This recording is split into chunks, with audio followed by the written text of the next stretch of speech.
Here is a quick tutorial on how to sign in and save your password on the Understanding Faith resource. Open your web browser and navigate to the login page of Understanding Faith.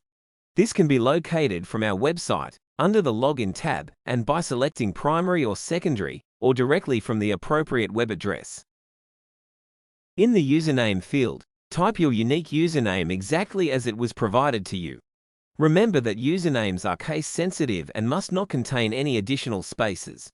In the password field, enter your unique password. Passwords are also case-sensitive, so make sure you type it correctly. Our login form has a Show Password checkbox that you can select if you want to view what you've typed into the password field. This can be useful for ensuring you've entered the correct password. If you want to view your password as you typed it, select the checkbox first to reveal the characters as you type it in the password field. Some web browsers like Chrome or Firefox offer the option to save your login details for future convenience. If you choose to do this, the browser will automatically fill in the username and password fields the next time you visit the login page.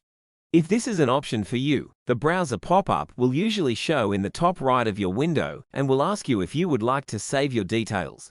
Select OK if this is okay for you to do so. Once you've entered your username and password, click the Login button on the login form. If your username and password were correct, you should be logged in and granted access to the Understanding Faith resource. Authentication failed, please try again, means one of two things. You have either entered the incorrect login details, or your school does not have a current subscription with Understanding Faith. Please double-check or contact us via the email on the screen to confirm you have a current subscription and/or the current year login details for your school.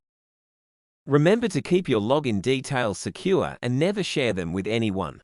If your browser offers to save your login details, make sure you're using a trusted device and browser, as saving passwords might pose a security risk on shared or public computers.